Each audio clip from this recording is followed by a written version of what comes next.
Welcome everyone to the Safeguarding in Sports, Taking It to the Next Level webinar hosted by us in IGNITX.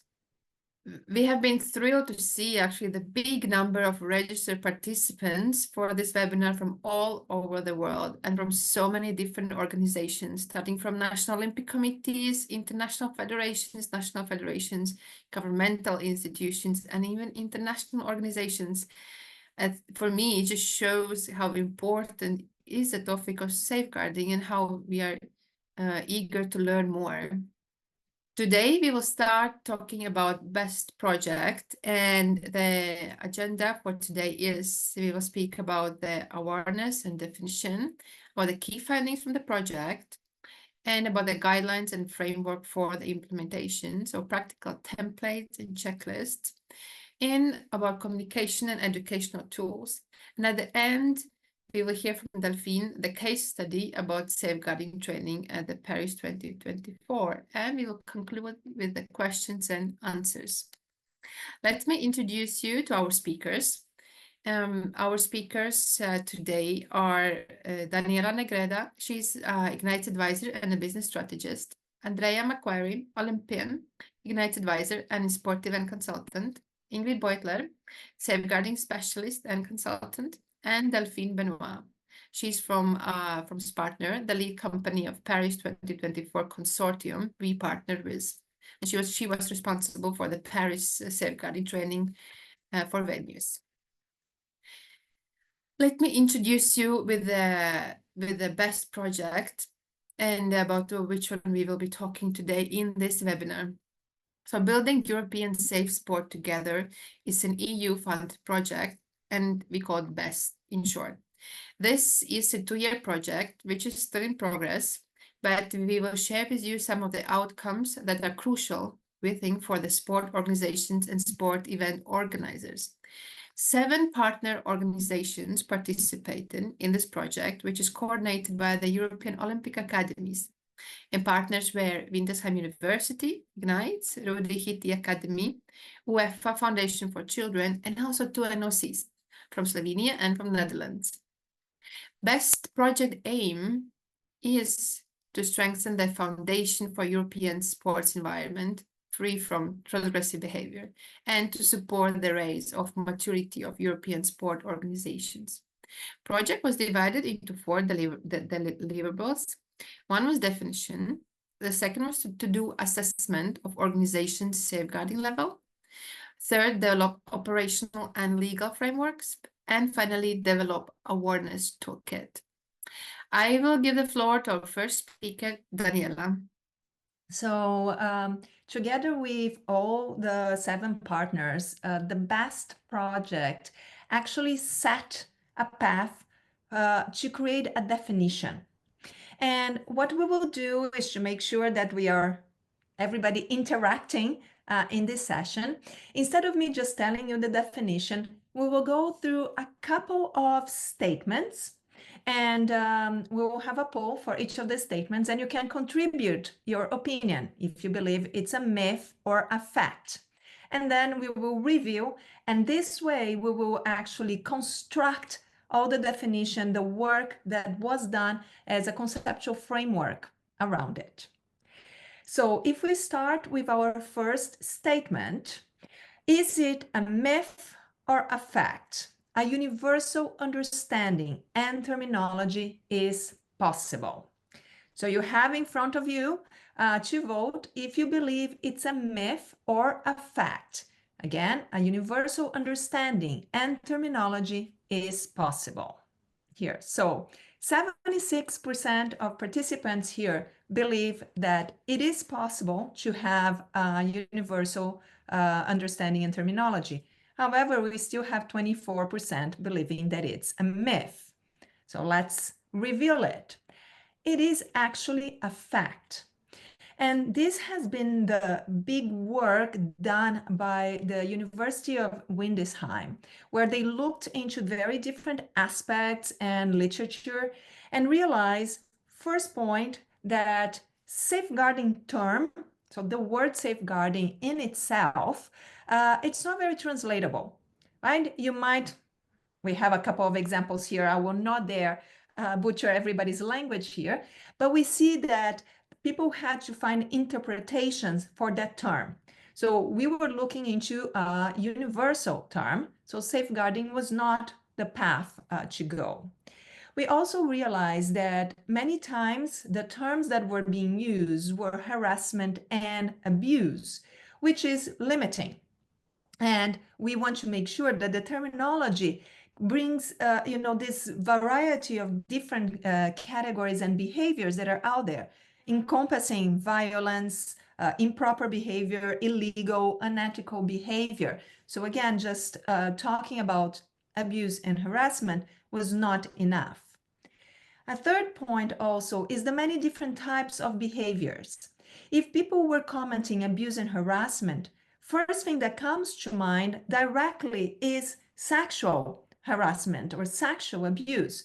And we wanted to make sure that it was a broader spectrum. So the conceptual framework talks of different types of behaviors, such as physical, psychological, and sexual. And this can have contact, non-contact, or be verbal and non-verbal. And finally, the last piece of challenge that we had to come up with this universal terminology was the diversity interpretations on the types of incidents. So you can have cultural, you can have linguistic, individual, and even ethical principles playing a part. Taking all of this into consideration, the conceptual framework brought to us a universal terminology. So the terminology being used is transgressive behavior. So looking into the challenge that provided, the term that we are recommending to be used is transgressive behavior. It is easier to explain it in several different languages that, we talk with people. It is broader, and to assist people to understand really what we are talking about with this terminology of transgressive behavior, our academic group actually brought a definition to it. So transgressive behavior is defined as any form of misuse of a relationship of power that violates someone's access to safe sport. We will break down this terminology or definition of the terminology a little bit later in each of the myths and facts that come next. But it's very important to understand we are talking now about transgressive behavior, which brings me to the next myth or fact. So we're saying that transgressive behavior, it's only about sexual abuse. Is that a myth or is that a fact? So we see 95% of the people believe that it's not only about sexual abuse. And exactly, it is a myth that we have here. When we look, as I've mentioned before, the broader spectrum that we are really trying to bring with this terminology, with this conceptual framework, is integrating different types of behaviors such as harassment, neglect, exploitation, abuse, defamation, discrimination, and other transgressive behaviors that play a part into sexual, psychological, or physical transgressions, all in the sport industry. One more here talks about coaches as the primary perpetrators. What do you believe? Is that a myth or a fact? We see that it's divided in here. Quite interesting. We have 64% still more people believing that it's a myth and about 36% believing that it's a fact. So these coaches are the primary perpetrators is actually a myth. Okay. And I said I was going to bring a little bit more the discussion on the definition. And we've mentioned on the transgressive behavior definition the word power. And power in sports can be very positive. It can be utilized to foster growth and respect. It also can promote safety and well-being. However, when we get into this misuse of power, it can erode the trust. It can undermine the safety and well-being. But when we talk about power, people actually imagine immediately hierarchical power. And we need to break out of this, because power is any relationship can be misused. So let's think of some of the information that we have on the studies. So when we look here into the next slide, we have the studies showing that abuse is more often inflicted by peers than coaches. And peer athletes are actually responsible for 45% of sexual violence cases in organized sports. What we understand here is that even though we don't have the hierarchical, there are other forms of power. You can have economical, you can have social, you can have even performance-related forms of power. Not even to mention all the other implicit ones, such as age, height, strength, a perceived race, color of skin, and all those other factors that can create an imbalance of power. And this is what we are trying to bring in this conceptual framework. When we talk about a misuse of power, we are not talking only of hierarchical, but much broader, in a way that people have this understanding that peer-to-peer is actually one of the biggest problems that we have today in safeguarding, where it's really committed a lot of transgressive behaviors. One more myth or fact for us to discuss: it impacts both males and females. What do you think? Is that a myth or a fact? So looking into some of the results here, 98% believe that it's a fact, that it actually impacts both males and females. And it is true. This is a fact. We actually saw some studies where male athletes sometimes experience even higher rates of some forms of transgressive behavior, including sexual abuse. So with the terminology that people use, such as harassment and abuse, it goes directly into sexual, and this also believe that women suffer more of transgressive behavior. However, the study shows that transgressive behavior happens everywhere to everyone, and from any direction, right? Not just hierarchical one. And if we go to our last myth or fact of today, if we don't see it, it's still happening. So what do you believe? Is that a myth or a fact? You are not seeing the transgressive behavior happening, but the transgressive behavior is still happening. So 98% of the people believe that it is a fact. And it is a fact. No matter if you are seeing it or not, transgressive behavior is there. We have here the iceberg representation, because there is something that is a silent bias phenomenon, which means that only those behaviors that are seen, that are being commented, normally the prominent ones, you know, that have a lot of media coverage, they tend to be sexual abuse cases or really big physical transgressions that are commented and discussed. But there are a lot of other types that we discussed, you know, psychological, physical, and even sexual abuses that are happening. And there's this misconception that I'm not seeing it. It was quite interesting, actually, to hear during the research that we conducted for the BEST, where, you know, we heard things like, oh, you know, our sport is like a little family. We know everybody, so those type of behaviors don't happen. We also heard, you know, from cultural aspects, such as in our country, we don't commit those type of things. it doesn't happen. That happens with other countries, that happens with other cultures.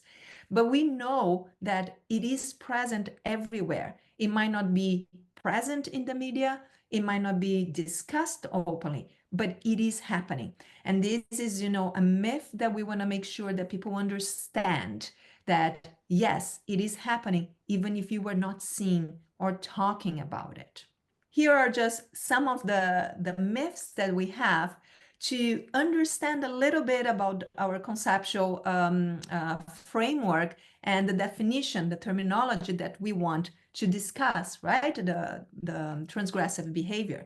And by discussing a couple of the points here, we understand that safeguarding, protection, and prevention of transgressive behavior, it's a multi-level challenge. We need the entire sports community to come together. We need to ensure that we have, from the macro level all the way into the micro level, working together. It's international organizations such as international federations, the IOC. We need to make sure that continental organizations are also playing in this space. We have the meso level, which is local, national Olympic committees, national federations, going all the way down into sport actors such as clubs, gyms, governmental institutions, parents, to finally touch athletes and coaches as well at the micro level. So what we are perceiving is that every single person in the sport community requires to have the discussions about transgressive behavior. And also each organization needs to have embedded in its DNA at every level of sports, the protection and prevention of transgressive behavior or of safeguarding. And for that, we are actually realizing that we need to have a cultural change. And it needs to come from all sides. So we need to ensure that we are setting new standards, that we have a commitment, and it's collective. We saw it's a multi-level challenge. We need to share responsibility for that to happen. Ensure that we are empowering every single individual in the sport industry, and also addressing power imbalances. A lot of this concept is available on, not all the concept is actually available on our platforms, which we will talk a little bit more later. Everything that was researched, came up to conceptual framework, as well as 15 key findings that we will present a couple of them to you today. And then we'll point you where you can actually get more of the information on the website. So during the project, not only we reviewed the terminology, but we also looked into assessing European organizations and understanding the level that they were. So for that, surveys were conducted, interviews, as well as desk research of publicly available information. So not only what's available in the online for everybody to search, but also going and discussing the topic through surveys and interviews with national Olympic committees, national federations, as well as event organizers. This was a 2-year effort, and we can present just a few of our key findings to be discussed here. The first one that we have is safeguarding is still in its infancy. We see few organizations having the processes and procedures in place, and those that actually have, they even tell ourselves that, hey, it's ineffective. We are not being able still to do the full process from putting policies and procedures in place, having, a reporting system, having an investigation, going all the way into sanction. So it is still ineffective. A lot of work for us to do. One of the reasons why BEST 2.0 has also been agreed by the European Commission. So a second key finding is really looking into lack of uniformity. We could not find, overarching policies that every single organization is using today. There is still a lot of different ones out there. We also heard a lot of a call for independency and a governing body, because then we would be able to have a framework, for all sports organizations. The third one, it's about online transgressive behavior. The access, to internet and the anonymity of it is growing the cases of online transgressive behavior. And especially now with all the betting sites, we can really see that not only athletes, but officials are also target of online transgressive behavior, which is in addition to the regular transgressive behavior that they were already experiencing. We even have some information from one of our partners, Signify, that mentioned the peak of transgressive behavior online that they were monitoring during the World Cup in Qatar was actually a lot of people attacking Mbappé when during the match, France beat Morocco and they were eliminated. And, Mbappé went to console his teammate from PSG, Hakim. And that attitude, which for us seemed very positive, it's a fair play and the friendship and all those aspects that we cultivate in sport, were actually violently attacked during the World Cup after this gesture. And that was the peak of problems that they identified of online transgressive behavior. So even something that we are always talking about in sports, we can see that can be negative. The fourth one, it's lack of funds. I think this is very common to hear in the world of sports. Everybody that is here knows about it. It doesn't happen just for safeguarding, but definitely safeguarding because it is still in its infancy. It doesn't have a formal structure. A lot of things are done in volunteer roles or added to workload of people that are working. So the funds is definitely something to consider here on this spectrum. And the final one that we will present today is a very positive one. We see an increase of presences of officers for safeguarding welfare, however institutions are calling in events. However, even though we see this increase, there is still some unclear roles and responsibilities and even inadequate training and preparation. I had the opportunity to present this in Spain, and one of the attendees told me, hey, I've been a safeguarding officer in several events here in Spain, even though I know anything about it. But the reason is I speak several languages, and for that reason, people actually thought that it would be good for me because if there is anything to report, I would be able to communicate with people. But he didn't have any specific training on how to communicate in these people in whatever language it was possible. So this is still something that needs to grow. As I mentioned, there are 15 key findings from the research, and I'm going to talk a little bit of where you can find more information on this in the next slides. So if we talk about resource on research specifically, we have available for you both benchmark as well as surveys that were conducted. There are different resources available, such as assessment of European sports organizations, assessment of European event organizers.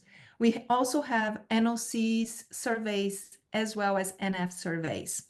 They are all available online.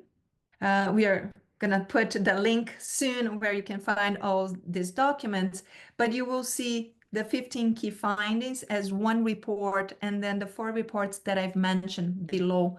These are all available to you, so you can go into more details from, of course, the very short presentation, the time that we have to talk to you. We also have tools, and this is probably the part that most of you are very interested about. So I'm going to start presenting a little bit on the tools, and then I'm going to pass on to my colleagues to continue presenting the tools that we have available. So specific on implementation, things have been worked in the BEST project to provide detailed guidelines on how to implement safeguarding in different types of organizations. We also have checklists of steps as well as ready-to-use templates. And the list of templates for implementations are by type of organizations. So if you are a National Olympic Committee or a national federation, you can look specifically on the materials that are there available for you. We also have an available for event organizers framework, and also thinking of clubs, studio, gyms with a smaller version. Of course, that you can mix and match and get information for all the 3 of them. But if you are still starting, maybe you should concentrate on each of the separate toolkits that are available. On the website, it's very easy for you to identify if you're going for an NOC, an event organizer, or a club. And I'm going to go very briefly on the NOC and also on the clubs, gyms framework, and then I'll call my colleague Ingrid to talk about the event organizers one.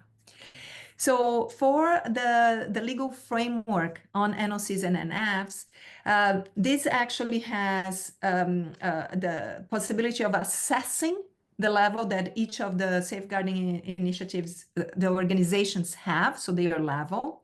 It also allows you to identify gaps that needs to be addressed, and this way develop initiatives that are tailored to each of you.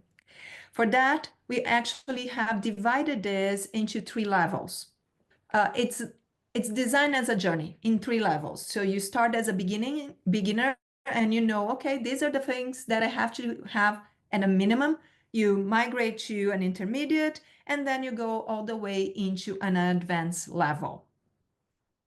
The framework is actually offering structured guide. So you can see codes of ethics and conduct, policies and strategies, reporting, investigating a concern, and adjudication. So it goes into the different phases for you to make sure that you have the beginner level of your journey in each one of these points. And finally, you will find in here a glossary with, the concept, so everybody knows what you're talking about, key considerations, self-assessment checklist, and finally, good practices to follow. I'm going to show you here just an example on how this report is. It's always on this format of checklist where you can have the beginning, intermediate, and advanced. It will have the actions that you should have or the initiatives that you should have in each of those. And if you click on the links, it will always take you to the best practices. The next one is, as I said, a smaller version for clubs, gyms, and studio, because the BEST project believed that we need to have every single player in the sport industry with the safeguarding initiatives in place. So we can't forget, the corner gym where the 5-year-old is starting to practice right gymnastics, for instance. So this is a simplified version where the clubs, the gyms, the studio can assess their level of safeguarding initiative, identify gaps if they have or not, and then develop also tailored initiatives. As I said, it's a much shorter, right, reduced version.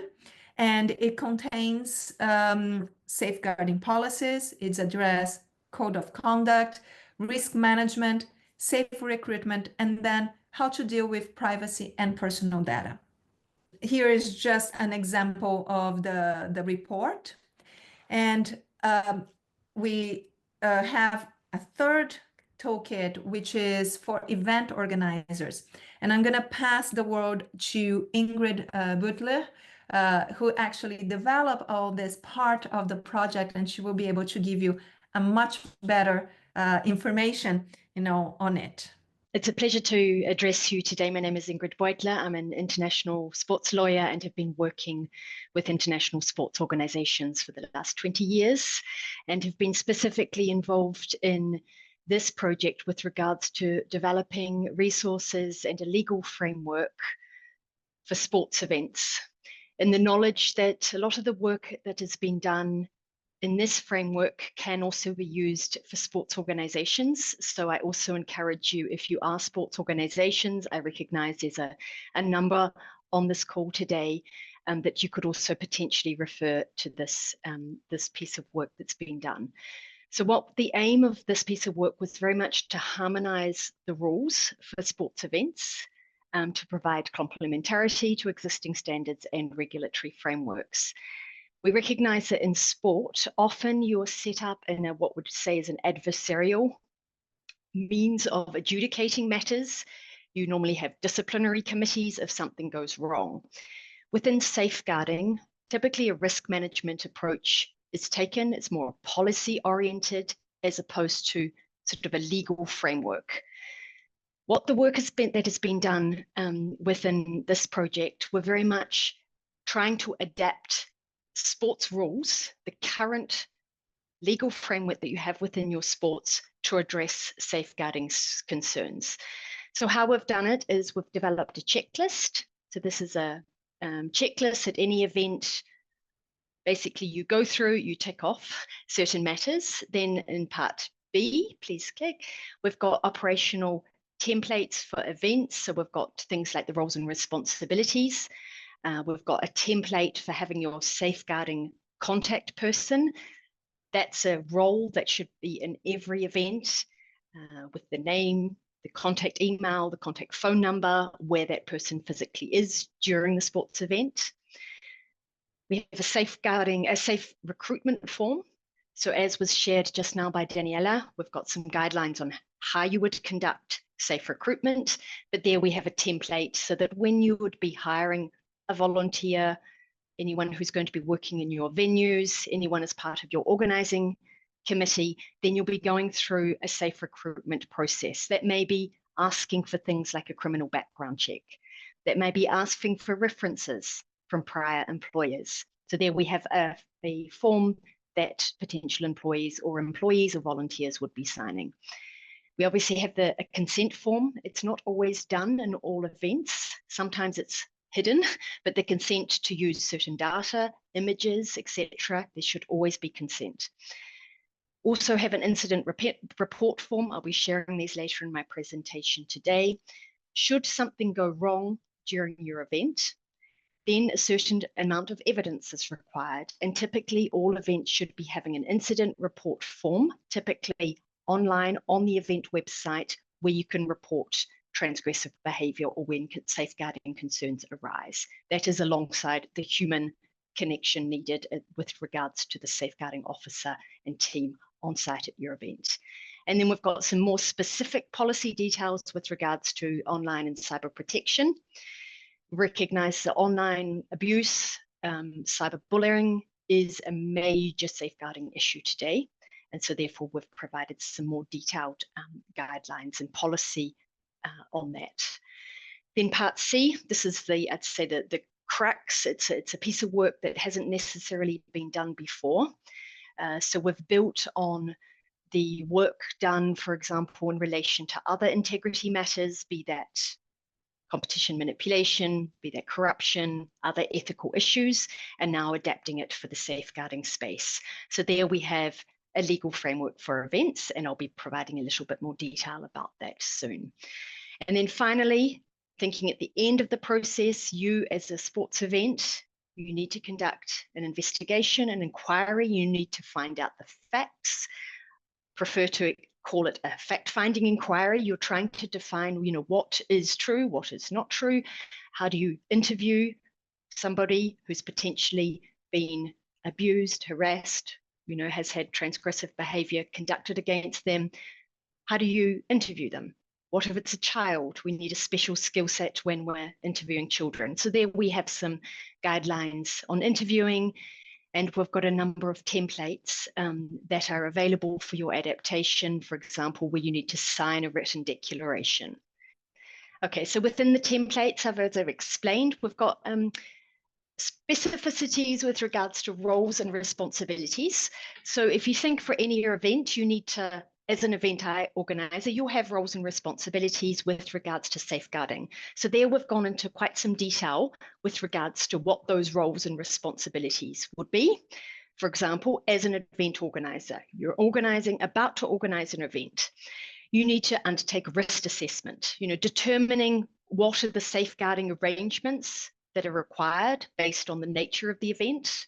What are the potential risks that could jeopardize the health, the safety, the protection, and the well-being? What are there potential vulnerabilities of people that are coming to your event, for example, if children are involved? Then obviously you need to appoint and train an event safeguarding officer. So that's identifying someone who is responsible for transgressive behavior, or typically as we refer to it within the English community, I'd say, as safeguarding officers. You obviously have to train them. As was mentioned by Daniela, there's often someone who's appointed, but they're not specifically trained on what they need to do. And that's also an experience that we have from Paris that Delpine will share with us later on.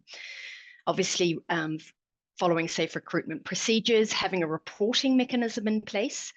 So there's a lot of guidelines that are available globally on what a reporting mechanism should look like during an event, and we've incorporated those into this piece of work. What is increasingly done is, during major events particularly, is the identification of safe spaces, somewhere calm, somewhere safe, often associated with the medical centre, but not always. It's where people can go when they need safety, security, and where they can communicate their concerns. Then there's a whole piece of work on the event safeguarding officer, policies, the role that they should be doing, such as drafting policies, consent documents, education and awareness. We have much good practice now with regards to how do you brief head of delegations, for example. Smaller events, do you have opportunities for briefing of athletes when they arrive at the venue, when they arrive at the event, in the hotel even. And then during the event, that there's a communication, is it through communication methods such as posters, etc. So this is just some of the templates that have been developed. Contact form, you can adapt them. We've also provided them in Word documents, so you can add your logos, you can tailor them for your event specificities. There's also, here we can see an incident report form. There's types of information that are required typically during an event. Okay, so now we get into the legal framework for events. So within the legal framework, when you go onto the website, the BESST website, under events, as shared by Daniela, we can see this piece of work that you can then adapt, tailor, use at your event. There's quite detailed definitions. We have tried to do it that it's applicable for the smallest of events to the mega events. So there, for example, the scope would be that this legal framework would cover all those who are bound by the legal framework, anybody who receives accreditation to the event, could be also extended to parent, legal guardian, or chaperone of an athlete. That's typically for youth events. Maybe they're employed or contracted, volunteers, etc. So that's the scope of the legal framework we're doing. Next slide, please. So then there's a whole list of violations. We've kept it quite broad. We haven't gone into the specifics so that you can then tailor it based on the unique culture and type of sport that you have. But effectively, any transgressive behavior as defined by the framework, so therefore in the definition, other human rights breaches and forms of improper, unfair, or unethical conduct. And where, and this is a very important provision, it's that what we call the harm provision, where there is reasonable cause to suspect someone has harmed one or more covered persons, so that's persons who are covered by the legal framework, and or may pose a risk of such harm. So this is where somebody, for example, at your event is threatening somebody else, is actually posing physical harm, but you've got limited evidence. But it may be that they reach your standard of proof, which I'll go into later, which is typically a balance of probabilities, that they are posing a risk of harm to others at your event, and therefore you can remove them from the event, remove their accreditation, that they are no longer posing a risk of harm. That's the type of violation, the type of, I'd say, all-encompassing provision that we recommend all events and also all sports organizations would have in their regulations. Then we have details on aid, abetment or attempt, retaliation and victimization. The importance of cooperation with an investigation. So should an individual not wish to cooperate, that's also a violation and therefore can be sanctioned. Obligation to report as actually a potential violation. Then we've gone into details on obligations of event organizers. So you, if you are an event organizer, have a certain obligation to establish a reporting mechanism, for example, the establishment of all these safeguarding roles and responsibilities. Then there's quite some details on proposed procedures for fact-finding inquiries. So in all events, effectively, you will have some sort of a disciplinary committee. It may only be for the breaches of your sports rules, if we think small, very small events. But there'll be some sort of a committee who makes decisions when things go wrong. So we would recommend either you're training up those disciplinary members on safeguarding matters, or you establish for the large events, as is the case, we now have dedicated safeguarding committees or trained people on safeguarding matters who would sit on those committees. So, for example, during the Olympic Games, the IOC, they have their disciplinary committees established, for example, on doping, they'll have a specific one. On other ethical matters, they'll have their ethics committees. And within that, you ensure that there are individuals who are trained on safeguarding matters. So within this framework, we have some guidelines on that. Then there's obviously details on the burden and standard of proof, admissibility of evidence, confidentiality, data protection, anonymity. I'm not going to go into all the details. I just mentioned the last one, which is the mutual recognition of sanctions. It's something that is not done sufficiently within international sport at the moment. We have a real challenge of perpetrators, of safeguarding issues, those who have done wrong to individuals in one country are crossing borders and going into other countries, or they're going from one sport to another sport. At the moment, there's very little with regards to sharing of information on who those perpetrators are. It's the work we recognize needs to be done. There's limited vetting, for example, if we take coaches as perpetrators, for example, we've got a number of cases where they've been sanctioned by one sport, but how do you know in your event or in your sports organization if they've been sanctioned by another sport? So what we recommend is if you've heard that it's publicly known that an individual has been sanctioned either criminally or by another sport, you as an event organizer or a sports organization also recognize that sanction. So that's something that we include in the legal framework. And I'll soon be wrapping up because there's a lot of content on this piece of work that's been done. So then we conclude with some guidance and templates with regards to the investigation. So as mentioned, there's quite detailed, or at least so hopefully useful guidance for conducting interviews, being very conscious of the imbalance of power, which is often in place, the risk of exploitation, obviously cultural considerations, whereby, victims may be ostracized for speaking up, or there may be risk of further harm. So the need to protect those who have been concerned by these issues. And then we've included a number of templates that you can also use, for example, on cautioning a suspect in a fact-finding inquiry. So that's a document that they then sign before you conduct the interview, and also the same with witnesses as well. So hopefully these are very useful templates for you that you can then use in your events. Hello, everyone. I'm pleased to introduce two of the toolkits that provide materials to anyone involved in sport. So these are in addition to all the materials that are based on academic research and scientific research and all the tools and templates that already Daniela and Ingrid talked about. So in order to drive a meaningful change towards a culture of safe sport, we first need to raise awareness, recognition, and understanding of the issues, and also be aware and recognize and know of the solutions that are available. So these two toolkits, education and awareness toolkit, are available on the website just of the project BESST, Building European Safe Sport Together, just like the other materials that we've just heard about. They're meant for a variety of audiences. In fact, as we've seen before, there are everybody in the sports community is involved or impacted or should be responsible to contribute to a safe sport environment. So all these tools that are in this education and awareness toolkit should be taken into account, and all these tools can be used for all of them. And we recommend to sports organizations to start with this awareness and recognition, first of all, within their organizations, to educate their board members and leadership, who can then also drive this culture change forward throughout their memberships.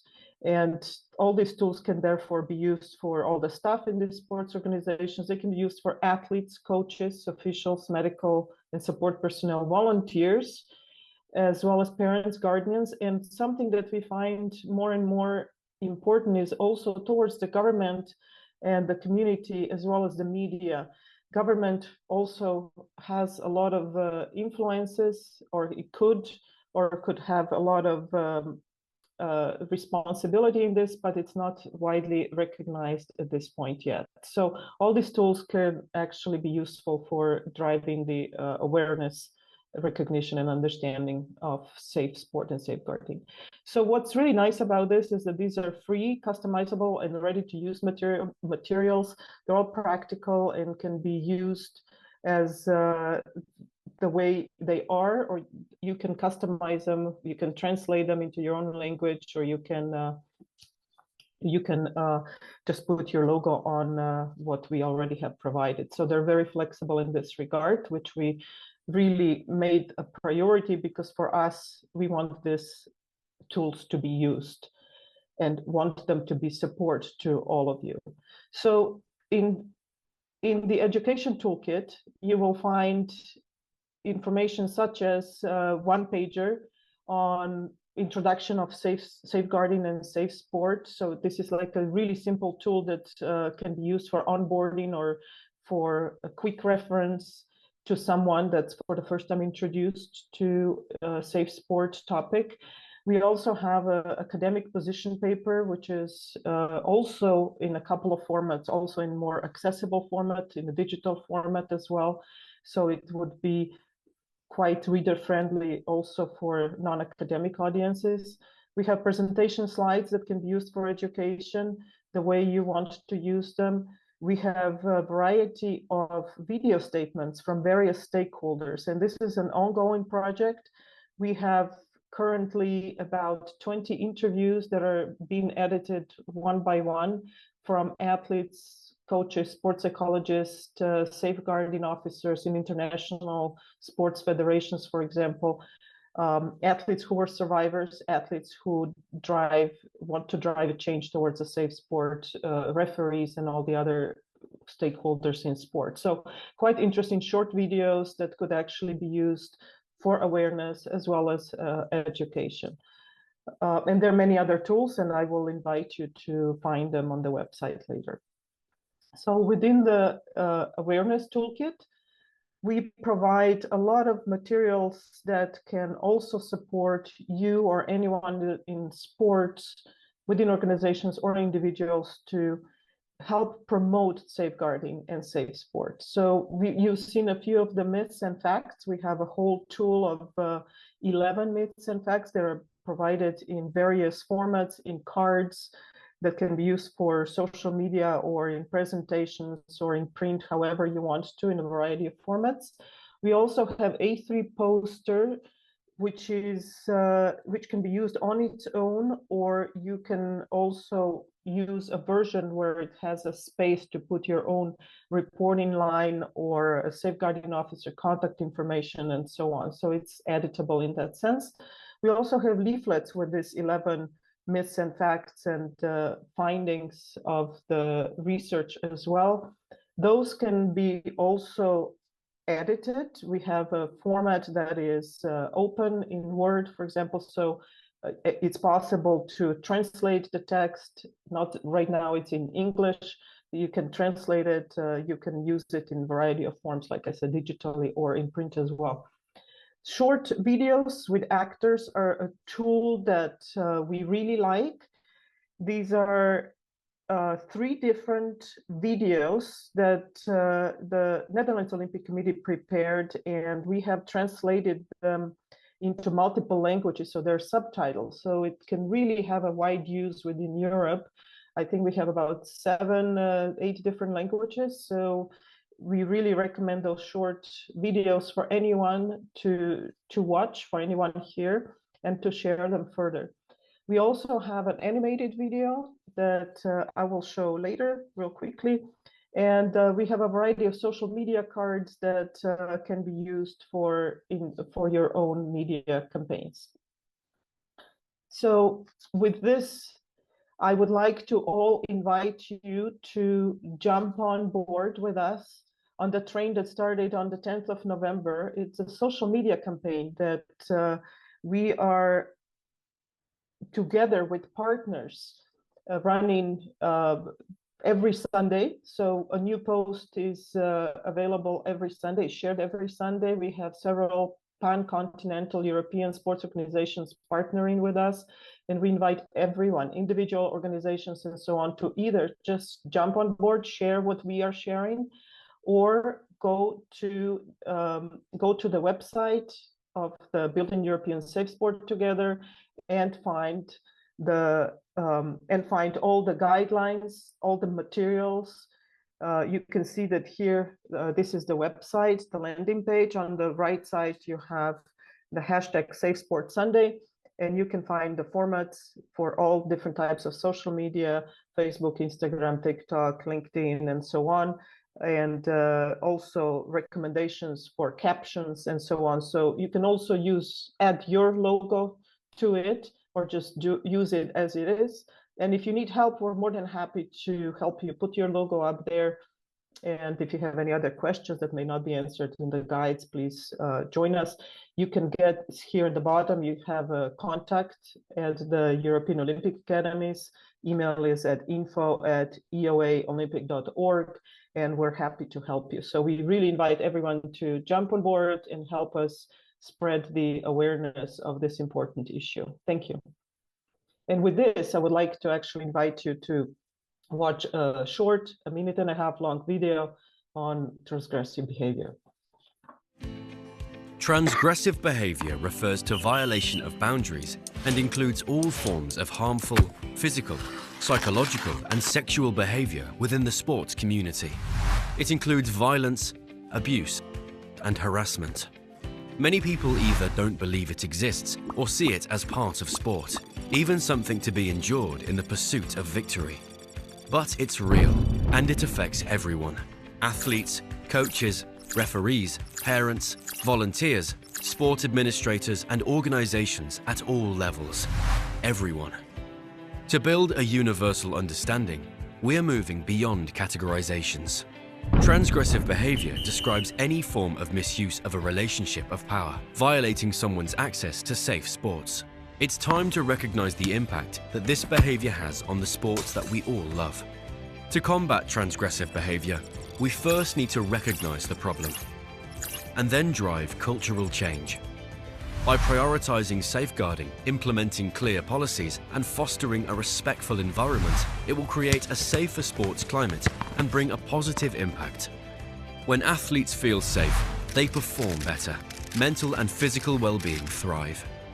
Trust and camaraderie grow. Teams become more cohesive. When participants feel good in their sports environment, they want to stay there. Together, we can create a sports culture free from transgressive behaviour. Remember, change starts with awareness. Let's make sports a safe space for everyone. Yeah, I will pass the floor now to Delphine from Spartner. She'll tell about safeguarding training in Paris. And I would like just to mention that Ingrid Beutler was responsible for the content from Ignite's side for these materials. Delphine? Yes, hello everybody. I'm very happy to be with you today for sharing the study case of a safeguarding program. As the sustainability manager of Spartner during the last 4 years, I oversaw all the commitments for the 5th venue that we managed during the 2024 Olympics and Paralympics Games. With this safeguarding program, we had 3 main objectives. First of all, to raise awareness of safeguarding topics, then to improve transgressive behavior management within sport events and within dedicated teams, and finally, to be alongside of the Paris 2024 committee to reach their social commitment by establishing a safe and respectful environment. With IGNITX, we work in a collaborative way to give the tools to our staff members on site and especially our security agents for identifying, preventing, and responding to transgressive behavior. It was approximately a work of 1 year to create this program.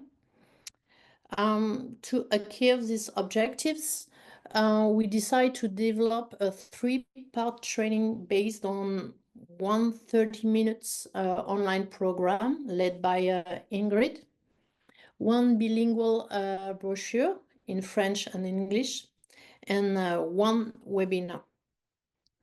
In this program, in this training, we can also present the legal framework in France, the Paris 2024 alert system, and some additional resources on the topics. To illustrate what kind of situation the attendant could face during the games, we use operational scenario to know how to react and manage transgressive behavior. To give you some example, you can find how to react when an individual has come to you to report a situation where a search at the entrance of the venue was uncomfortable or abusive. You can also find how to handle different people shouting racist chants in the stadium during a match. And we use this brochure and online training to share lots of tools and advice to react properly to this situation. Furthermore, we stressed the multicultural aspect of the event, especially for security agents that had to welcome people from all around the world. And it was important for us to avoid any cultural misunderstanding and ensure an environment as safe as possible for everybody. One of the main challenges that we faced was to integrate this training in a busy final sprint to the event. In fact, lots of security agents were hired and arrived on site at the last minute. But we decided to leave an open window between May and June to follow and complete this program. And during the month of July, just before the start of the Olympics, I did some intervention during security training session on site. A final quiz was also created to evaluate the skills and the level of satisfaction of all the attendants. all the people who succeed the quiz receive a diploma, and I know that this little thing reinforces the pride of each attendant to be more comfortable with the topic. And for example, at the Bordeaux Stadium, there were a wall in the event coordinator center with all the diploma. So it helped us to communicate with the venue team and all the people around that because they know that people were trained and were aware of what transgressive behavior are, and they were ready to help if it's necessary. As you can see on the next slide, I think we are pretty happy with the result of this evaluation and the feedback with the attendants on site. Security agencies were very interested by keeping this tool at the legacy. That's why we give them all the program and encourage them to use this in their own training session. No incidents was reported on our venues. It's a huge satisfaction for everybody. And finally, one of our venues, the Nantes Stadium, was audited in the certification process of Paris 2024 to the Terrain d'Égalité French State label. And we are also happy with the Paris 2024 feedbacks and with the fact that IGNITX and Spartner can play a little role in the success of the games and in the fight against any transgressive behavior in major sport events. So thank you. I'm here to answer to your question if you need, but it was important for us to create a program to improve the level of maturity of security agents, but because we think that it's a very important target in a sports event, and we often forget them. So we work hard with them, and now we are pretty sure that they have a better level of knowledge on these topics, and we hope it could be a good legacy for the sport industry in France. Thank you. We hope as well that it will be a good legacy in France with this training. I think Spartner and IGNITX did a really good job. Thank you everyone for joining, and we would just like to remind everyone that safe sport starts with you. Safe sport starts with each of us. So it's good to lead by example and recognize that we do have the influence, and we should walk the talk, you know, to ensure that safety starts with us and around us. I think this is an important topic, and it just shows because of the amount of people who came to learn more. And please feel free to reach out to us if you have any other questions, and to check out the BESST webpage. Thank you, everyone.